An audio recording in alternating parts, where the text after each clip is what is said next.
The morning sun beat down on the cracked asphalt of the Walmart parking lot in Riverside, California. Michael Rodriguez pushed his shopping cart slowly toward his beat-up Honda Civic, favoring his left leg. At 28, he moved like a man twice his age, each step deliberate and careful. The prosthetic leg beneath his jeans made walking a conscious effort, especially on hot days like this when the California heat seemed to press down on everything. Michael had served 3 tours in Afghanistan as a Marine infantryman before an IED changed his life forever. The explosion that took his leg also took his career, his sense of purpose, and, for a while, his hope. Now, 18 months after his medical discharge, he was still learning how to navigate civilian life. Simple tasks like grocery shopping required planning and patience he never needed before. He loaded his groceries into the trunk, mostly basic items he could afford on his disability check. Pasta, canned goods, milk, bread. Nothing fancy, nothing expensive. The heat was making his prosthetic uncomfortable, and he looked forward to getting home to his small apartment where he could take it off and rest. As Michael closed his trunk and prepared to return his cart to the designated area, he noticed a commotion near the store entrance. A police officer was speaking loudly to an elderly man who appeared confused and distressed. The man looked to be in his 70s, wearing a faded baseball cap and clutching a small American flag pin on his shirt. "Sir, I need to see some identification," Officer Bradley Thompson was saying, his voice carrying an edge of impatience. Thompson was a 10-year veteran of the Riverside Police Department, known among his colleagues for his by-the-book approach and short temper with what he considered troublemakers. The elderly man, Harold Peterson, was clearly struggling to understand what was happening. "I was just sitting on the bench," he said, his voice shaking slightly. "I always sit there when my daughter shops. I've been doing it for years." "Someone reported suspicious behavior," Thompson replied curtly. "You've been sitting here for over an hour, and store policy requires—" "Officer, excuse me," Michael interrupted, approaching the scene. His military training had taught him to assess situations quickly, and something about this interaction felt wrong. The old man was clearly harmless, sitting on a public bench outside a store where people regularly waited. Thompson turned toward Michael, his expression immediately hardening. "This doesn't concern you, sir. Please move along." Michael studied the situation more carefully. Harold Peterson was wearing a cap that read Korean War veteran and had service ribbons attached. His hands shook slightly, possibly from age or stress, and he kept looking around as if searching for someone to help him understand what was happening. "I'm sorry, officer, but I couldn't help but notice this gentleman appears to be a veteran," Michael said respectfully. "Is there perhaps some misunderstanding here?" Thompson's jaw tightened. "I said this doesn't concern you. I need you to step back and mind your own business." "I was just waiting for my daughter," Harold repeated, his voice growing more distressed. "She's shopping for groceries. I always wait here because walking around the store is hard for me now." Michael noticed the way Harold's left hand trembled and how he seemed to have difficulty maintaining his balance. The old man was clearly dealing with age-related mobility issues, making the bench a practical necessity rather than suspicious behavior. "Officer Thompson," Michael read from the nameplate. "I'm a Marine veteran myself. This gentleman appears to be a Korean War vet who's simply waiting for family. Perhaps we could—" "You know what?" Thompson cut him off, his patience clearly exhausted. "Since you want to get involved, let me see your identification too. Both of you." Michael felt his training kick in. Years of military service had taught him to remain calm under pressure, to de-escalate situations rather than inflame them. He reached slowly for his wallet, maintaining eye contact with the officer. "Of course, officer. I'm just trying to help clarify the situation." Harold fumbled in his pockets, clearly nervous and confused. "I don't understand what I did wrong. I've been sitting here every Tuesday for 3 years." As Michael handed over his driver's license, he noticed his Marine Corps veteran designation clearly marked on the card. He hoped this might help Thompson understand that both he and Harold were simply veterans going about their daily business. Thompson examined the license with barely concealed irritation. "Michael Rodriguez, Marine Corps veteran." He looked up at Michael with a skeptical expression. "Let me guess, You think your military service gives you special privileges? The comment stung, but Michael maintained his composure. Not all, officer. I just believe in looking out for fellow veterans when I can. Mr. Peterson here seems to be in distress over what appears to be a simple misunderstanding. What appears to be a misunderstanding, Thompson repeated mockingly, is civilians thinking they can tell police officers how to do their jobs. A small crowd was beginning to gather, other shoppers slowing down to observe the confrontation. Michael noticed several people pulling out phones, likely recording the interaction. He knew that in today's climate, police encounters could escalate quickly and wanted to prevent that from happening. Officer, I apologize if I overstepped, Michael said carefully. I certainly don't want to interfere with your duties. I was simply concerned about Mr. Peterson's well-being. Harold looked up at Michael with grateful eyes. Thank you, son. I served in Korea in 1951. Lost a lot of good men over there. Just like you probably lost good men wherever you served.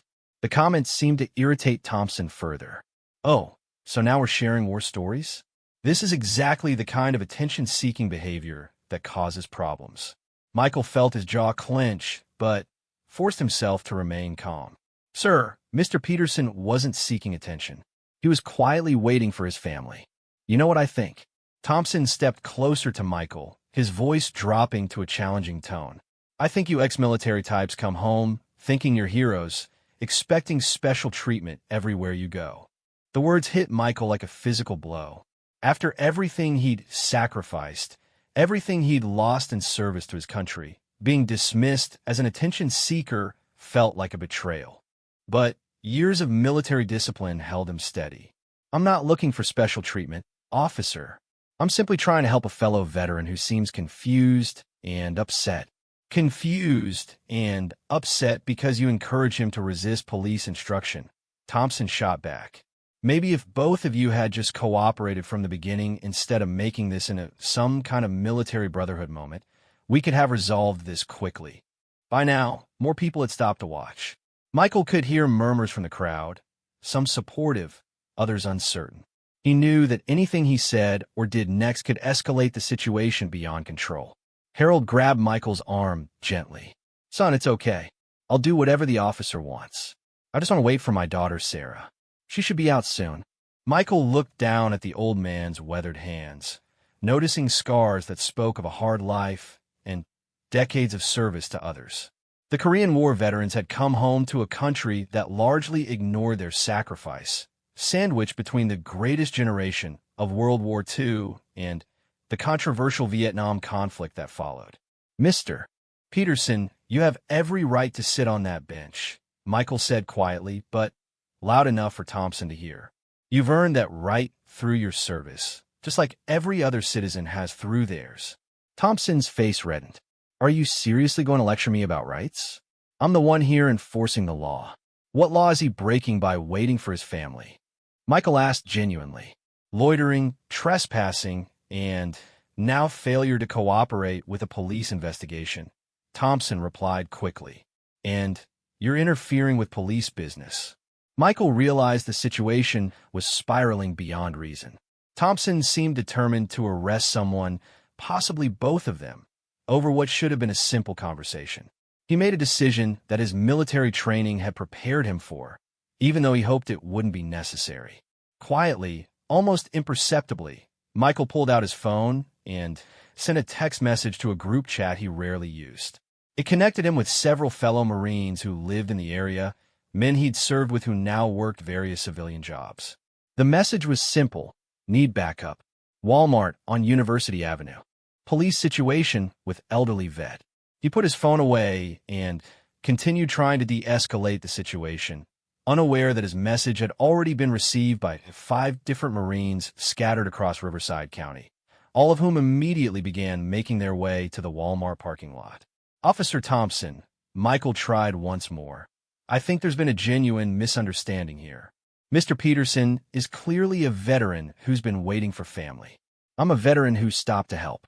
Neither of us is trying to cause problems. The problem, Thompson said, his voice rising, is that you both think your military service makes you above the law. Well, let me tell you something about the real world. Your service doesn't make you special.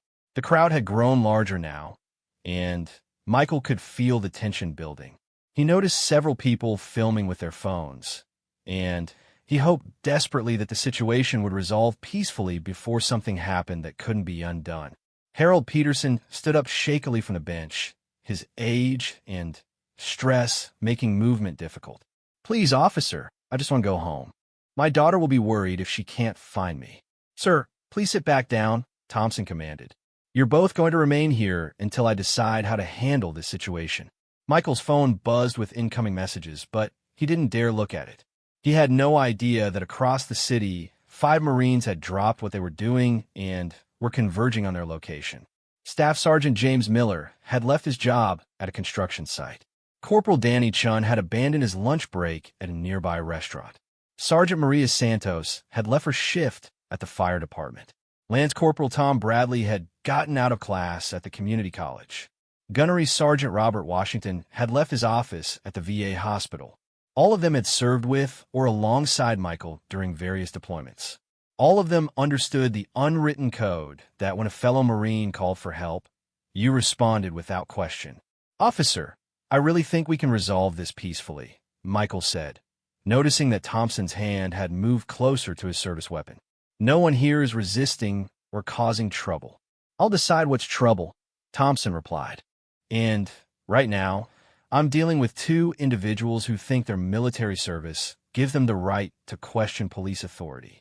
Harold sat back down heavily on the bench, looking exhausted and confused. "I just wanted to buy some groceries for my daughter," he said quietly to Michael. "She's been so good to me since my wife passed. I try not to be a burden." The statement broke Michael's heart. Here was a man who had served his country in one of its forgotten wars, who had lost his wife, who was simply trying to help his daughter with grocery shopping without being too much trouble. And he was being treated like a criminal for sitting on a bench. "You're not a burden, sir," Michael said gently. "You're a Korean War veteran. You've earned the right to sit wherever you need to sit." Thompson apparently heard this exchange because his expression grew even more hostile. There it is again, the military service excuse. "Well, let me tell you both something about respect." As Thompson began what sounded like it might become a lengthy lecture about civilian authority versus military service, none of the 3 men involved in the confrontation noticed the first pickup truck pulling into the parking lot. Staff Sergeant Miller parked quickly and began walking toward the commotion, his trained eyes immediately assessing the situation.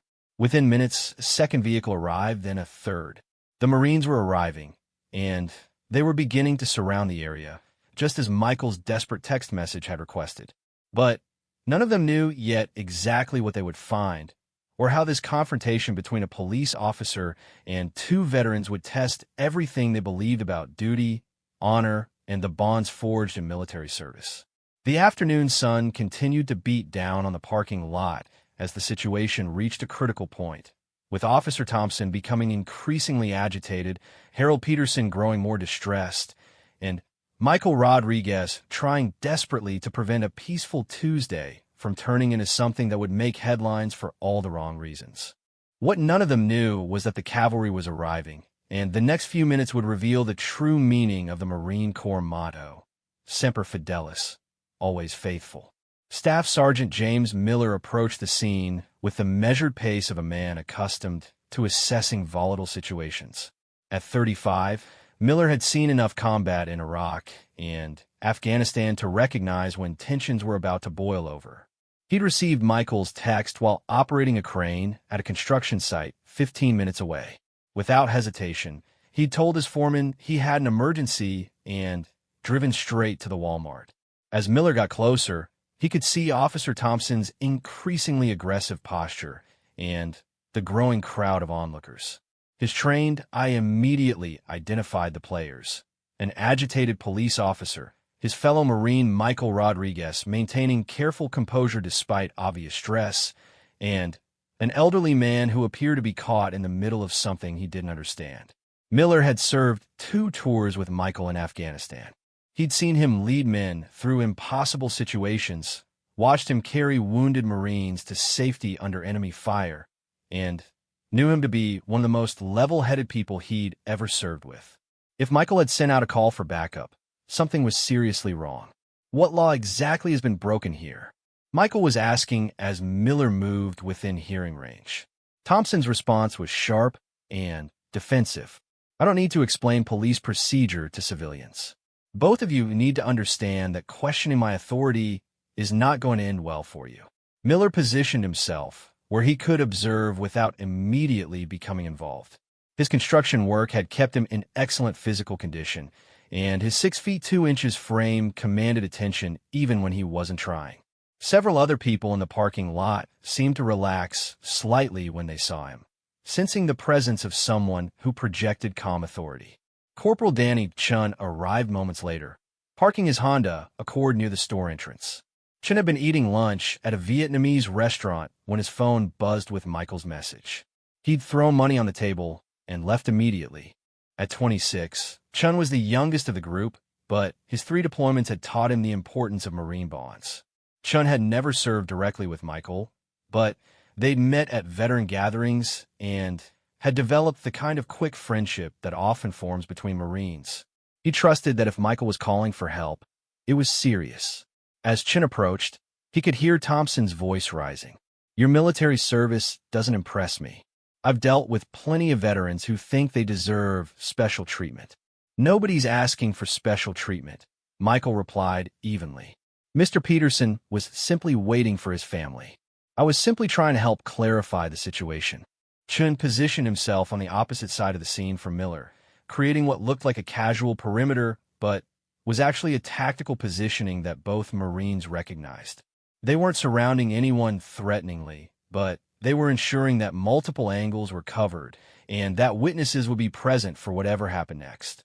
Harold Peterson looked up from the bench where he'd been sitting throughout the confrontation. His eyes, clouded with age but still sharp, took in the 2 new arrivals. Something about their bearing, their watchful alertness, reminded him of young soldiers he'd known in Korea decades ago. "Are you boys military?"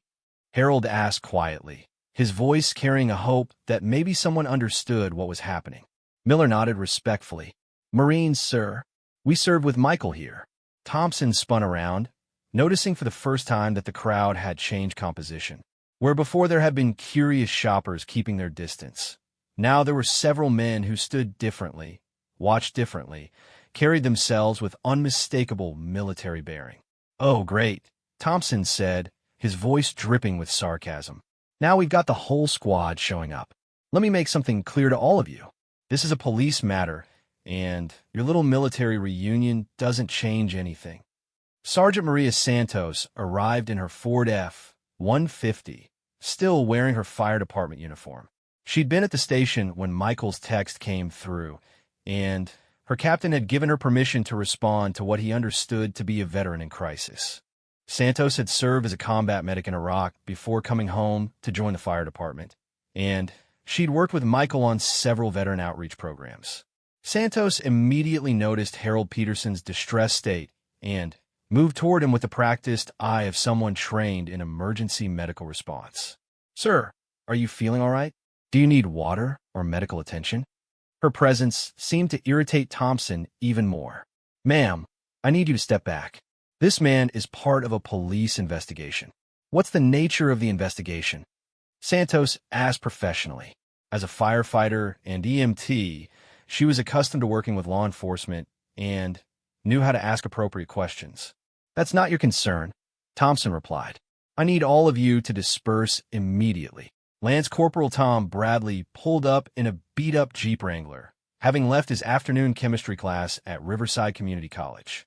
At 24, Bradley was using his GI Bill benefits to study engineering, but he'd never forgotten the Marines who'd looked out for him during his deployment to Afghanistan. Michael had been one of the NCOs who'd made sure young Marines like Bradley came home alive. Bradley's arrival brought the number of Marines to 4, and their presence was beginning to change the dynamic of the situation. They weren't being aggressive or confrontational, but their simple presence seemed to be providing moral support to Michael and Harold while making Thompson increasingly defensive. "Officer," Michael tried again, "I think we've gotten off on the wrong foot here. Mr. Peterson is clearly a veteran who is simply waiting for family. I'm a veteran who stopped to help. These are fellow veterans who came when I asked for support. Nobody here wants any trouble." "The trouble," Thompson said loudly, clearly playing to the crowd that was still filming with phones, "is that you military people think you're above civilian authority. Well, you're not. And if you think surrounding me with your buddies is going to intimidate me, you're wrong." Gunnery Sergeant Robert Washington arrived last, having driven over from the VA hospital where he worked as a counselor for combat veterans. At 42, Washington was the senior Marine present, and his arrival completed the response to Michael's call. Washington had served 4 tours across Iraq and Afghanistan, earning a Purple Heart and Bronze Star before transitioning to civilian life dedicated to helping other veterans. Washington's presence was immediately felt by everyone in the area. He moved with the quiet authority of a man who'd led Marines through combat and continued leading them through the challenges of coming home. His eyes quickly assessed the situation, taking in the stressed elderly veteran, his fellow Marine trying to de-escalate a confrontation, the agitated police officer, and the crowd of civilians watching everything unfold. "Good afternoon, officer," Washington said politely, approaching Thompson directly. "I'm Gunnery Sergeant Washington. I work at the VA hospital. Is there anything I can do to help resolve this situation?" Thompson turned toward Washington and, for a moment, seemed to recognize that he was dealing with someone who carried genuine authority. But his anger and frustration had built to a point where backing down felt impossible. "What you can do," Thompson said, "is get your little reunion under control and stop interfering with police business." "Sir, with respect, I don't see any interference," Washington replied calmly. "I see several veterans who responded when a fellow veteran called for support. That's what we do." Harold Peterson looked around at the 5 Marines who had materialized in the parking lot within minutes of each other. Despite his confusion about why a police officer was upset with him for sitting on a bench, he understood exactly what he was seeing. He'd seen it in Korea when soldiers looked out for each other, when the brotherhood forged in service transcended rank and circumstance. "You boys came because your friend asked for help," Harold said, his voice stronger now. It wasn't a question. "Yes, sir," Miller replied simply. "That's what Marines do." The simple exchange seemed to crystallize something for the crowd of onlookers. Many of them had phones out, recording what had started as a police confrontation with an elderly man and a veteran, but was now something else entirely. The arrival of the Marines had transformed the dynamic from one of potential conflict to one of protection and brotherhood. Thompson seemed to realize that the situation had evolved beyond his control. What had started as a simple assertion of authority had become a public confrontation between a police officer and a group of veterans that was being recorded and would likely be shared widely on social media. "All of you need to understand something," Thompson said, his voice carrying a desperate edge. "I'm a police officer conducting an investigation. Your military service doesn't give you the right to obstruct justice." "What justice is being obstructed?" Washington asked genuinely. "Mr. Peterson here appears to be an elderly veteran waiting for family. My fellow Marine Michael appears to have stopped to offer assistance. What am I missing?" Chin had been quietly observing the crowd and noticed that several people were nodding in agreement with Washington's questions.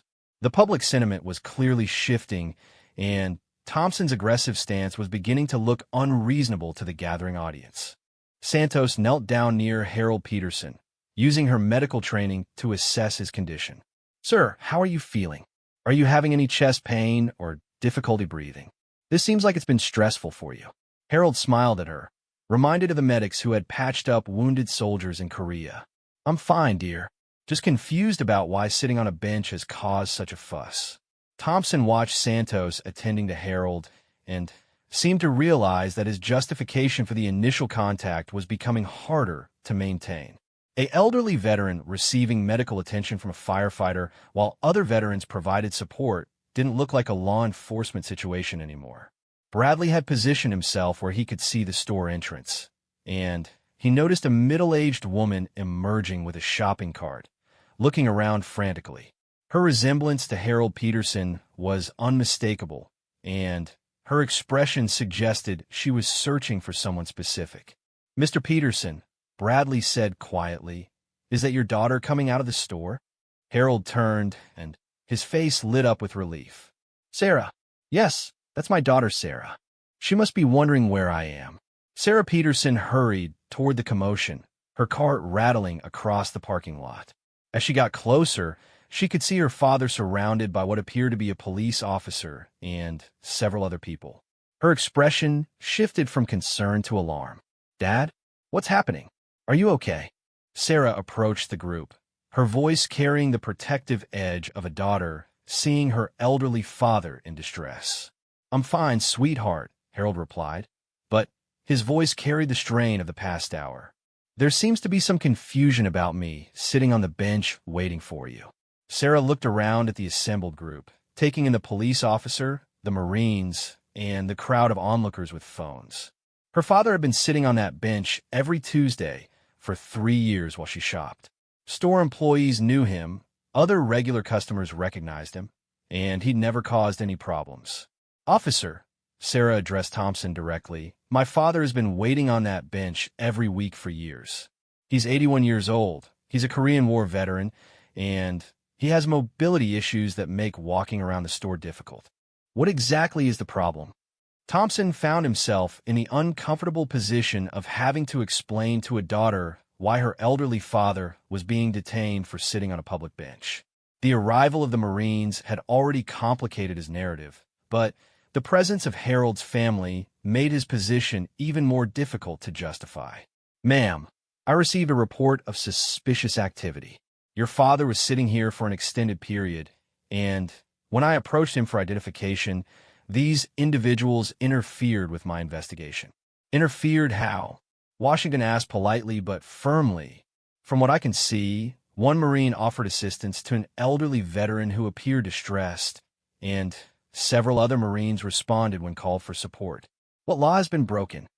The question hung in the air as Thompson struggled to provide an answer that would justify his escalating confrontation with a group of veterans who had done nothing more than respond to a call for help. The crowd continued to grow, phones continued to record, and the situation continued to spiral beyond anything Thompson had anticipated when he first approached an elderly man sitting on a bench. Sarah Peterson put her arm around her father's shoulders, her protective instincts fully engaged. She had no idea that her Tuesday shopping trip was about to become a test of everything the Marines present believed about duty, loyalty, and standing up for those who couldn't stand up for themselves. The afternoon sun continued to beat down on the Walmart parking lot as 5 Marines, 1 police officer, 2 family members, and dozens of onlookers waited to see how a simple misunderstanding would resolve itself. What none of them knew was that in the next few minutes, Officer Thompson would make a decision that would change everything, forcing the Marines to choose between backing down and standing their ground for an elderly veteran who reminded them all of why they'd served in the first place. Sarah Peterson's protective embrace of her father seemed to trigger something in Officer Thompson. Rather than de-escalating the situation, her arrival appeared to make him more defensive about his actions. The presence of family asking reasonable questions about why an elderly veteran was being detained for sitting on a bench highlighted the fundamental weakness of his position. Ma'am, I'm going to need you to step back while I handle this situation, Thompson said, his voice carrying an authoritative tone that barely concealed his growing frustration. Handle what situation? Sarah replied, her voice rising slightly. My father's sitting on a bench waiting for me? He does this every week. Everyone here knows him. Gunnery Sergeant Washington stepped forward, his years of experience dealing with crisis situations telling him that Thompson was approaching a breaking point. Officer, perhaps we could all take a step back and discuss this calmly. It seems like there might be a simple explanation here. The explanation, Thompson said, turning toward Washington with obvious irritation, is that I'm trying to do my job, and all of you are making it impossible. This started as a simple ID check, and has turned into a circus because none of you know when to mind your own business. Michael Rodriguez felt his jaw clench as he watched the situation deteriorate.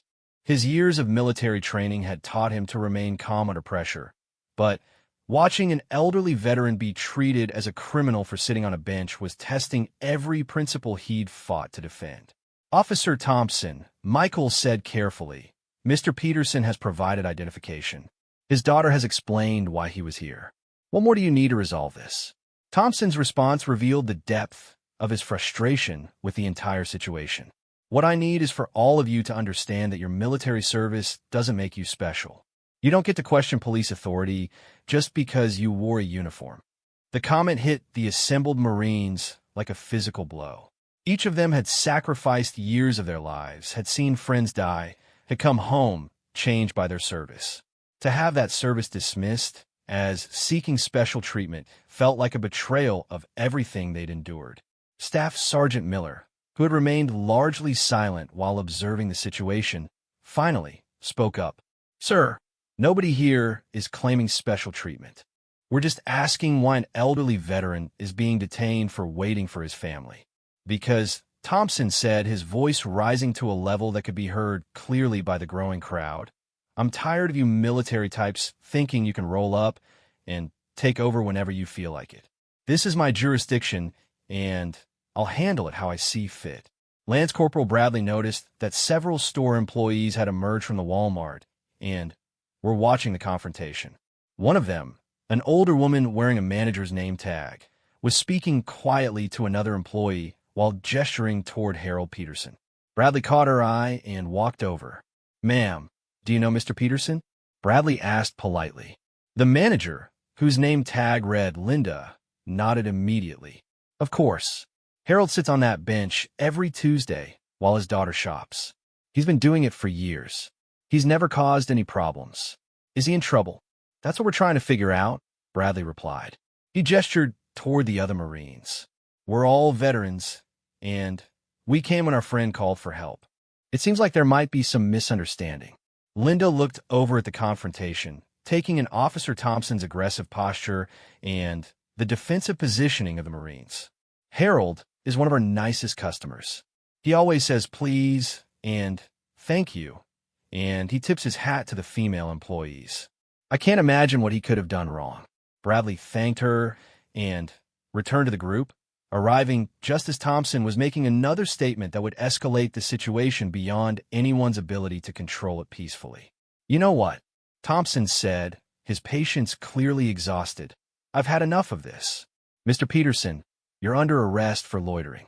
Mr. Rodriguez, you're under arrest for interfering with a police officer. The rest of you need to disperse immediately, or you'll be arrested for obstruction of justice. The announcement sent a shock wave through the assembled crowd. Several people gasped audibly, and the sound of phone cameras focusing intensified as everyone realized they were witnessing something potentially historic. Harold Peterson looked up at Thompson with complete bewilderment. I'm under arrest for sitting on a bench. You're under arrest for loitering on private property after being asked to move, Thompson replied, reaching for his handcuffs. Sarah Peterson stepped between the officer and her father. Officer, please. My father has dementia. He gets confused easily. He wasn't trying to cause trouble. He was just waiting for me like he always does. The revelation about Harold's dementia added another layer of complexity to the situation.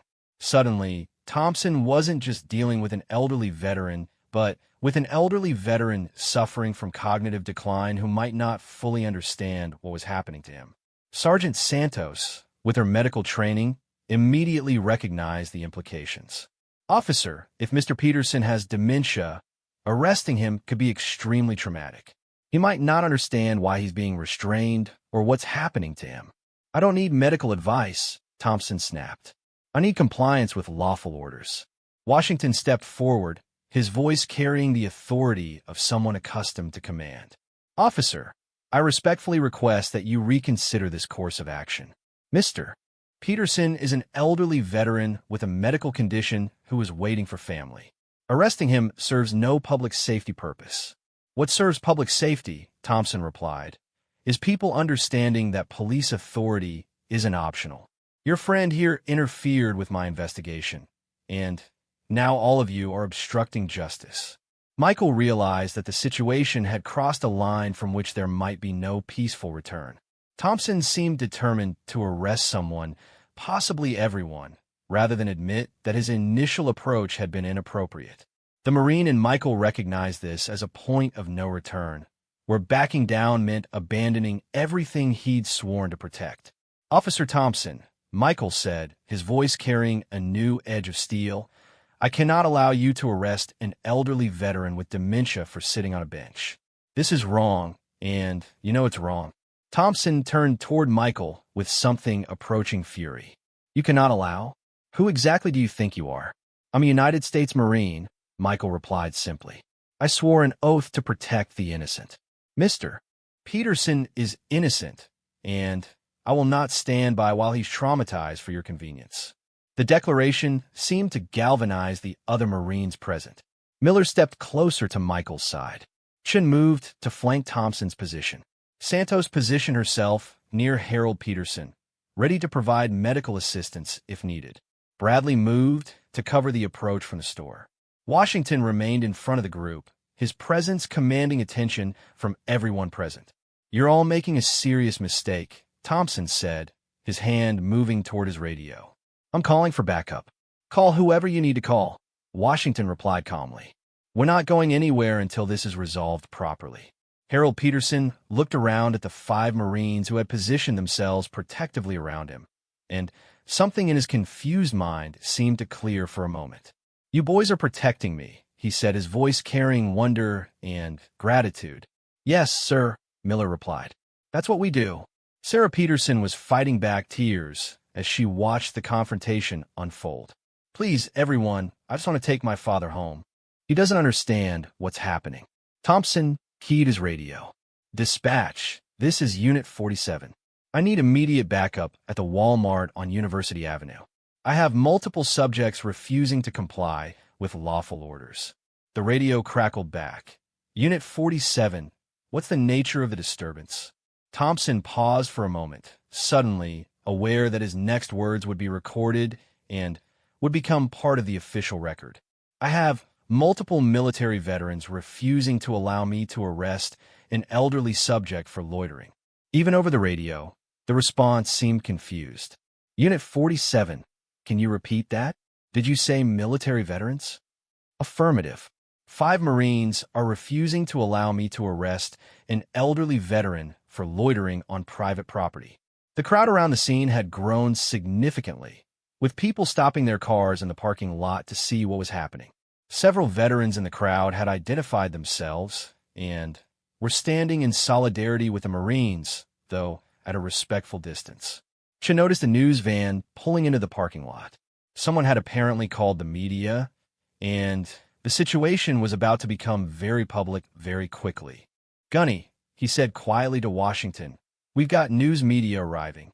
Washington nodded, understanding that everything they did from this point forward would be scrutinized by the public. Everyone stay calm. We do this by the book. Professional, respectful, but we don't abandon Mr. Peterson. A KXTV News truck parked near the scene, and reporter Jessica Martinez emerged with a cameraman. Martinez had covered several veteran-related stories and immediately recognized the significance of what she was witnessing. She began setting up for a live broadcast while trying to understand the dynamics of the confrontation. Thompson noticed the media arrival and seemed to realize that his actions were about to be broadcast to a much wider audience. The simple arrest that he'd planned was becoming a public relations nightmare for the police department. Officer, Washington said, recognizing Thompson's discomfort, we can still resolve this peacefully. Mr. Peterson goes home with his daughter, and everyone walks away. No one gets hurt, no one gets arrested, and everyone maintains their dignity. Thompson looked around at the Marines, the crowd, the media, and the elderly veteran with dementia who had started this entire confrontation by sitting on a bench. His next decision would determine whether this became a story about community policing or a national news incident about police overreach. Harold Peterson, despite his confusion, seemed to understand that something important was happening around him. Sarah, he said to his daughter, these Marines came to help me. Yes, Dad, Sarah replied, tears streaming down her face. They came to help you.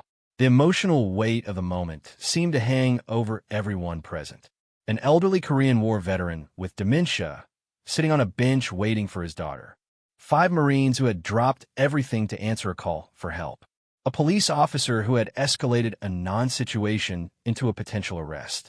A crowd of civilians witnessing it all. And news cameras rolling to capture whatever happened next. Thompson's radio crackled again. Unit 47, backup is en route. ETA, 3 minutes. Copy, dispatch, Thompson replied, but his voice carried uncertainty now rather than authority. Washington made one final attempt at de-escalation. Officer, in 3 minutes, this parking lot is going to be full of police cars, news cameras, and hundreds of people. Is arresting an elderly veteran with dementia really worth all that? Thompson stood silent for a long moment, weighing his options as the sound of approaching sirens began to fill the air. The backup he'd called for was arriving, but so was the media attention that would make this incident a defining moment for everyone involved. The 5 Marines stood their ground around Harold Peterson, ready for whatever came next. They had answered a call for help from a fellow Marine, they had found an elderly veteran in distress, and they had made their choice. Whatever happened in the next few minutes would test everything they believed about duty, honor, and the bonds forged in service to something greater than themselves. The sirens grew louder as the backup units approached, and everyone in the Walmart parking lot prepared for a confrontation that would soon be broadcast live to the nation. 3 police cruisers arrived simultaneously in the Walmart parking lot, their sirens winding down as the officers assessed the unusual scene before them. Sergeant Patricia Williams emerged from the lead vehicle, her 20-year career with the Riverside Police Department having prepared her for many situations, but not quite this one. Williams immediately noticed the configuration of people in the parking lot. One of her officers facing off against a group of men with unmistakable military bearing, an elderly man sitting on a bench with a younger woman beside him, news cameras being set up, and a crowd of civilians recording everything with their phones. Her trained eye told her that this situation required careful handling. "Thompson, what's the situation?" Williams called out as she approached. Officer Thompson turned toward his sergeant, relief evident in his voice. "I have multiple subjects refusing to comply with lawful orders to disperse. I was attempting to arrest this elderly man for loitering when these individuals interfered." Williams looked at the subjects Thompson was referring to and immediately recognized several things that Thompson had apparently missed or chosen to ignore. The men were standing in protective positions, but weren't threatening anyone. Their posture was alert but respectful. They wore no gang colors or threatening symbols, but several had military-style haircuts and bearing. "And these gentlemen are?" Williams asked, gesturing toward the Marines. Gunnery Sergeant Washington stepped forward. "Sergeant Williams, I'm Gunnery Sergeant Washington, United States Marine Corps. These are fellow Marines who responded when one of our own called for assistance. We're here to ensure that this elderly veteran is treated with the dignity he deserves." Williams studied Washington's face, noting the calm authority in his voice and the respectful way he'd identified himself and his companions. Her own brother was an Army veteran, and she recognized the signs of someone who'd seen combat and learned to handle crisis situations. "What kind of assistance?" Williams asked. Michael Rodriguez stepped forward. "Sergeant, I'm Michael Rodriguez. I saw Officer Thompson confronting Mr. Peterson here, and the gentleman appeared confused and distressed. When I tried to offer assistance, the situation escalated." Williams looked at Harold Peterson, taking in his age, his Korean War veteran cap, and his obvious confusion about the surrounding commotion. Her years of experience told her immediately that this was not a criminal who needed to be arrested. "Mr. Peterson," Williams addressed the elderly man directly, "can you tell me what happened here today?" Harold looked up at her with grateful eyes. "I was sitting on the bench waiting for my daughter to finish shopping, just like I do every Tuesday. I don't understand why that young officer got so upset with me." Sarah Peterson stepped forward. "Sergeant, I'm Sarah Peterson. This is my father, Harold. He's 81. He's a Korean War veteran, and he has early-stage dementia. He sits on that bench every week while I shop, because walking around the store is difficult for him. Store employees know him. He's never caused any trouble. Williams felt pieces of the puzzle clicking into place. An elderly veteran with dementia, sitting on a bench where he always sat, confronted by an officer who escalated the situation rather than de-escalating it. She'd seen similar situations before, and they rarely ended well when handled improperly. Officer Martinez, one of the backup officers, approached Williams quietly. "Sergeant, I know Mr. Peterson. He's been coming here for years. My wife works in the pharmacy, and she says he's one of their nicest customers." Williams nodded, filing away the information. She turned to Linda, the store manager, who had been watching the confrontation with obvious concern. "Ma'am, do you know this gentleman?" "Absolutely," Linda replied immediately. "Harold Peterson has been shopping here with his daughter for at least 3 years. He always sits on that bench while she shops. He's polite, quiet, and has never caused any problems whatsoever." Thompson's face was reddening as he realized that multiple witnesses were contradicting his characterization of Harold as a suspicious person loitering on the property. "Sergeant, the point is that when I approach these individuals, they refuse to comply with my instructions." Williams turned her attention back to the Marines. "What instructions were those?" Staff Sergeant Miller answered.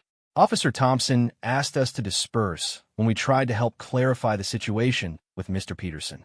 When we explained that we were veterans looking out for a fellow veteran, he told us that our military service didn't make us special and that we were interfering with police business." Williams felt her stomach drop. In an era when police-community relations were under intense scrutiny, having one of her officers tell veterans that their service didn't matter was a public relations disaster waiting to happen. And with news cameras recording everything, it was about to become much worse than that. "Thompson, step over here with me," Williams said, her voice carrying the kind of authority that brooks no argument. As Williams and Thompson moved a short distance away for a private conversation, the Marines maintained their protective positions around Harold Peterson. The elderly veteran seemed less agitated now that additional police had arrived and were handling the situation more professionally. Corporal Chin noticed that the news reporter, Jessica Martinez, was interviewing several people in the crowd, gathering their accounts of what had transpired. The story was taking shape, and it didn't paint Officer Thompson in a favorable light. "What were you thinking?" Williams asked Thompson quietly, but firmly. An elderly veteran with dementia sitting on a bench where he sits every week? Store employees who know him? And you decided to arrest him for loitering? Thompson's defensive response revealed the depth of his poor judgment. "Sergeant, they were questioning my authority. These military guys think they can tell police officers how to do their jobs." "Thompson, they weren't questioning your authority. They were protecting an elderly man who was confused and scared. That's exactly what we want citizens to do." Williams paused, looking back at the scene. "And now we have 5 Marines, news cameras, and a crowd of people all witnessing one of our officers telling veterans that their service doesn't matter. Do you have any idea what kind of situation you've created?" Lance Corporal Bradley had been observing the private conversation between the two officers and noticed that Sergeant Williams appeared to be growing increasingly frustrated with Thompson. Her body language suggested that she was not pleased with what she was hearing. Jessica Martinez, the news reporter, approached Gunnery Sergeant Washington.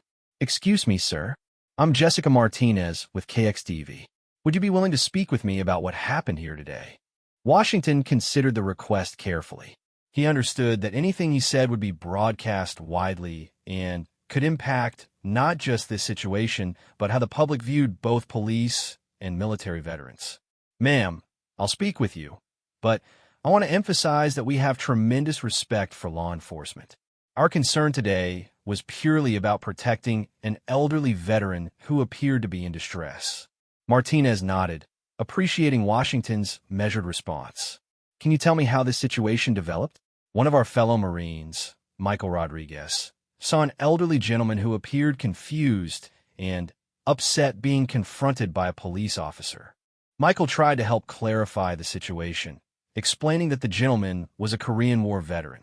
When the situation escalated, Michael called for support, and we responded. "And when you arrived?" We found an elderly veteran with dementia being threatened with arrest for sitting on a bench where store employees say he sits every week waiting for his family. That didn't seem right to us. Martinez thanked Washington and moved on to interview other witnesses. Each person she spoke with corroborated the same basic story. Harold Peterson was a regular customer who always sat on the bench. Officer Thompson had escalated a non-situation into a confrontation, and the Marines had responded to protect an elderly veteran. Sergeant Williams returned to the main group, having concluded her conversation with Thompson. Her expression was grim as she addressed the Marines and the Peterson family. First, I want to apologize on behalf of the Riverside Police Department for how this situation was handled. Mr. Peterson, you have done nothing wrong. Sitting on that bench waiting for your daughter is perfectly legal, and I understand you've been doing it for years. Harold looked up at Williams with relief. Thank you, ma'am. I was very confused about why that officer was upset with me. Williams turned to the Marines. Gentlemen, I want to thank you for your service, and I want to thank you for looking out for Mr. Peterson. What you did here today is exactly what good citizens should do when they see someone who needs help. The crowd around the scene began to applaud, understanding that the situation had been resolved peacefully and that justice had prevailed. The Marines remained in their protective positions, but the tension that had filled the parking lot for the past hour began to dissipate. What happens to Officer Thompson? Michael asked. Williams' response was professional, but carried an undertone that suggested Thompson's career would be significantly impacted. Officer Thompson will be subject to a full internal investigation regarding his handling of this situation. His actions today do not reflect the values of our department or the respect we have for our veteran community. Sarah Peterson approached Williams with tears in her eyes. Thank you, Sergeant. I was so scared that my father was going to be arrested for something he didn't understand. Ma'am, that will not be happening. Your father is free to sit on that bench anytime he needs to. If any of our officers question him in the future, they can contact me directly. Officer Martinez, the backup officer who had recognized Harold, approached Williams.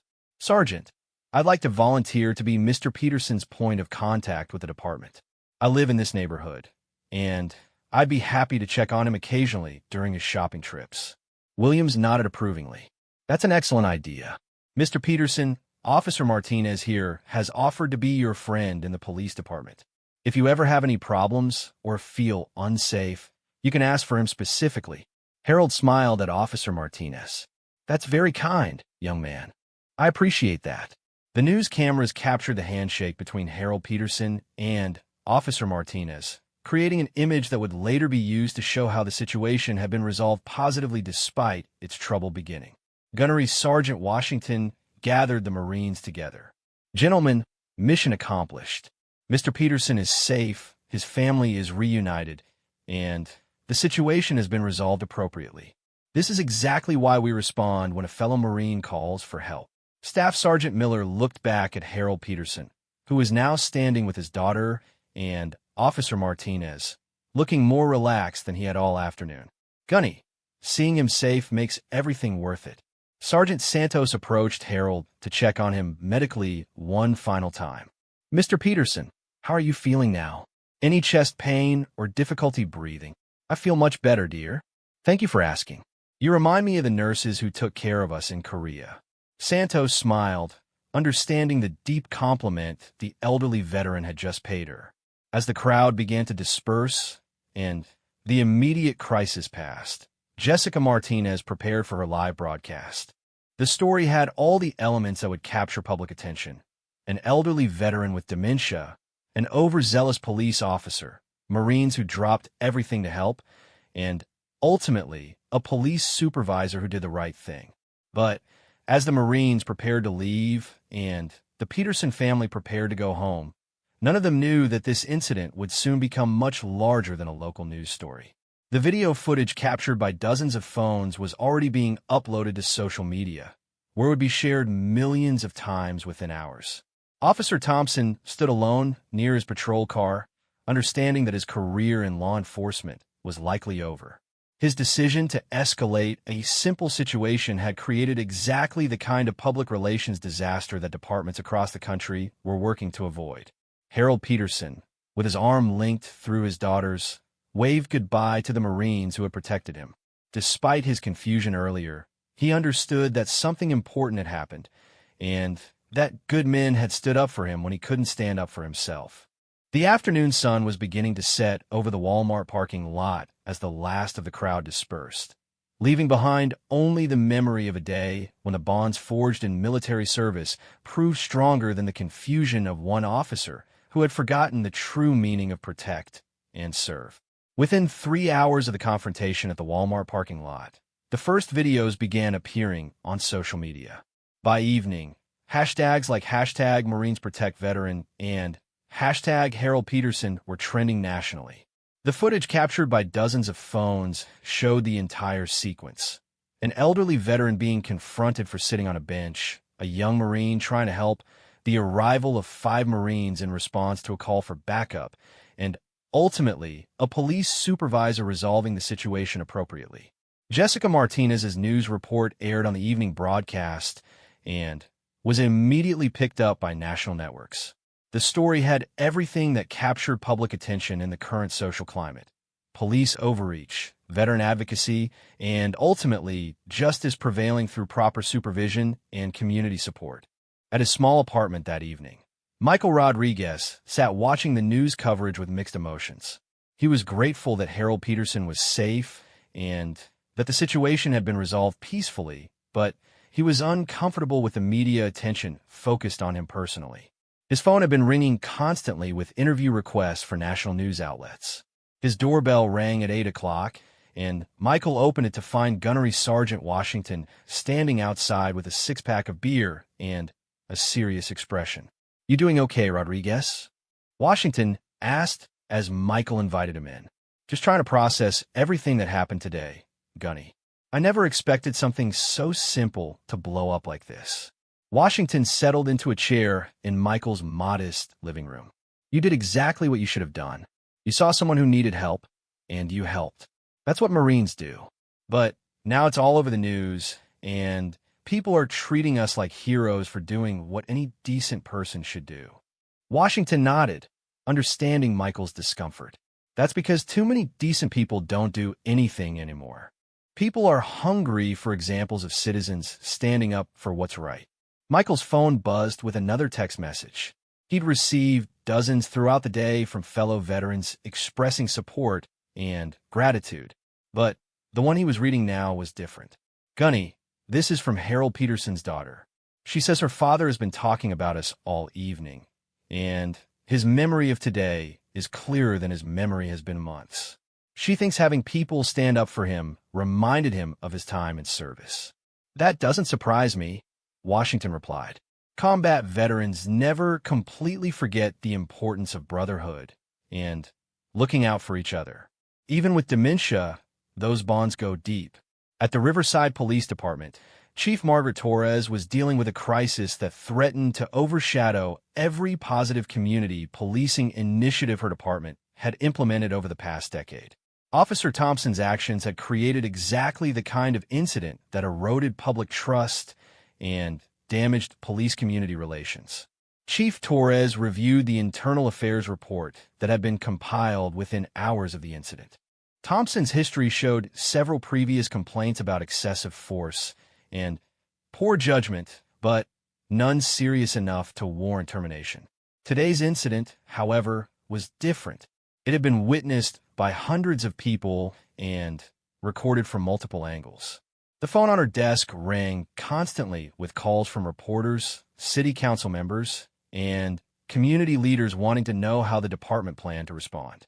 But the most important call came at 9 o'clock that evening from Mayor Robertson.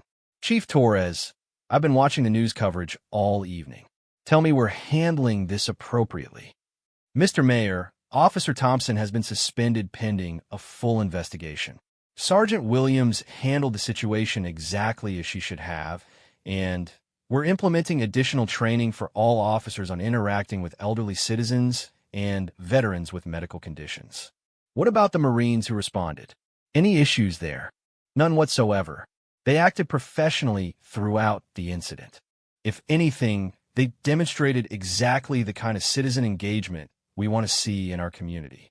Meanwhile, at a small house across town, Harold Peterson was having dinner with his daughter Sarah while watching himself on the evening news. Despite his confusion earlier in the day, he seemed to understand the significance of what had happened. "Sarah, those young Marines really came to help me, didn't they?" "Yes, Dad. When their friend called, they all dropped what they were doing and came to make sure you were safe." Harold nodded slowly, his eyes focused on the television screen, showing footage of the 5 Marines positioned protectively around his bench. "That's what we did in Korea. When someone called for help, you went. Didn't matter what you were doing or how dangerous it was. You went." Sarah felt tears forming as she watched her father make the connection between his service decades ago and the service he'd received that afternoon. The Marines had reminded him of something important about duty and brotherhood that transcended generations. Over the next week, the story continued to evolve in ways none of the participants had anticipated. A GoFundMe account was established for Harold Peterson to help with his medical expenses, raising over $50,000 within days. The Walmart Corporation issued a statement supporting their employees' right to wait on the bench and promised to install additional seating for elderly customers. More importantly for the Marine community, the incident sparked a national conversation about veteran support and the bonds that connect those who have served. Veterans organizations across the country use the story as an example of why veteran advocacy remained important and how military brotherhood extended far beyond active service. Staff Sergeant Miller received a phone call at his construction job from his company's owner, who had seen the news coverage. Instead of being disciplined for leaving work early, Miller was commended for representing the company's values and was given a paid day off. Corporal Chun found that his professors at the community college where he was studying engineering had all heard about the incident. His participation in protecting an elderly veteran became a talking point in discussions about civic responsibility and community engagement. Sergeant Santos was recognized by her fire department for her professional handling of a potentially volatile situation. Her captain noted that her ability to assess Harold Peterson's medical needs while maintaining situational awareness demonstrated exactly the kind of multitasking skills that made her valuable as both a firefighter and EMT. Lance Corporal Bradley discovered that his actions had been noticed by his chemistry professor, who used the incident as an example of how scientific training and observation and analysis could be applied to real-world crisis situations. Bradley's calm assessment of the scene and strategic positioning had helped prevent the situation from escalating. Gunnery Sergeant Washington found himself fielding calls from veteran advocacy groups across the country wanting to use the incident as a case study in veteran support. His role as a counselor at the VA hospital took on new dimensions as other veterans began reaching out for help, inspired by the example of Marines supporting each other. 2 weeks after the incident, Officer Thompson was terminated from the Riverside Police Department. The internal investigation found that his escalation of a non-threatening situation, his dismissive attitude toward military veterans, and his refusal to de-escalate when provided multiple opportunities demonstrated judgment incompatible with community policing principles. Sergeant Williams received a commendation for her professional handling of a volatile situation and her successful resolution of a crisis that could have damaged police-community relations significantly. Her approach became a training example for other supervisors facing similar situations. Officer Martinez was assigned as the unofficial liaison for elderly customers at the University Avenue Walmart, a position that allowed him to build positive relationships within the community and demonstrate proactive community policing. 1 month after the incident, the 5 Marines met for dinner at a local restaurant. The media attention had died down, but the bonds forged during their response had strengthened. They had discovered that their shared commitment to protecting others extended well beyond their military service. "You know what I keep thinking about?" Michael said as they sat around the table. Harold Peterson served in Korea, probably saw terrible things, lost friends, came home to a country that didn't really appreciate what he'd done. And 60 years later, when he needed help, Marines showed up. That's the whole point. Washington replied. The uniform comes off, but the commitment doesn't. We swore an oath to protect people, and that doesn't expire when you get discharged. Miller raised his beer. To Harold Peterson, and to never walking past someone who needs help. The others raised their glasses in agreement, understanding that they had participated in something larger than protecting one elderly veteran. They had demonstrated that the values learned in military service could make civilian communities stronger and more compassionate. 6 months later, Harold Peterson still sat on the bench every Tuesday while his daughter shopped. But now he was never alone. Officer Martinez made it a point to stop by during his patrol. Store employees checked on him regularly, and other veterans who shopped there often sat with him to share stories and keep him company. Harold's dementia continued to progress, but his memory of the day Marines came to help him remained clear. Sarah often heard him telling the story to visitors, and each time he told it, his voice carried pride not just in his own service, but in the service of the young Marines who had protected him when he couldn't protect himself. The bench where Harold Peterson sat became an informal monument to the idea that service to others doesn't end with military discharge. It became a place where veterans of all generations could meet, where the bonds forged in service were renewed and strengthened, and where the true meaning of Semper Fidelis, always faithful, was demonstrated every Tuesday afternoon. The incident at the Walmart parking lot had lasted less than 2 hours, but its impact rippled outward for months and years afterward. It reminded an entire community that the values of duty, honor, and protection of the innocent weren't just military concepts. They were the foundation of civil society itself. For Michael Rodriguez, who had simply tried to help an elderly man who appeared confused, the experience reinforced his belief that his service hadn't ended with his medical discharge. His prosthetic leg might have changed how he moved through the world, but it hadn't changed his responsibility to move through it with purpose and compassion. For Harold Peterson, the day Marines surrounded his bench to protect him became proof that his service in Korea 60 years earlier had mattered, that the brotherhood he'd known in combat still existed, and that the values he'd fought for were alive in a new generation of warriors who understood that some duties never end. The story of a cop who challenged a military veteran in public, only to find himself surrounded by Marines 5 minutes later, became more than just a news story. It became a reminder that in a world where it's easy to walk past those who need help, there are still people who will answer the call, drop what they're doing, and stand up for those who can't stand up for themselves. In the end, Officer Thompson's attempt to assert authority over an elderly veteran had backfired completely, but it had also revealed something beautiful about the bonds that connect those who serve and the civilians who support them. Sometimes justice arrives not through the courts or regulations, but through the simple act of good people refusing to let bad things happen to those who deserve protection. Harold Peterson continued to sit on his bench every Tuesday, but he was never alone again. And 5 Marines had proven that Semper Fidelis wasn't just a motto. It was a promise that echoed across generations, connecting all those who understood that some things are more important than personal convenience, and that true brotherhood transcends time, distance, and circumstance.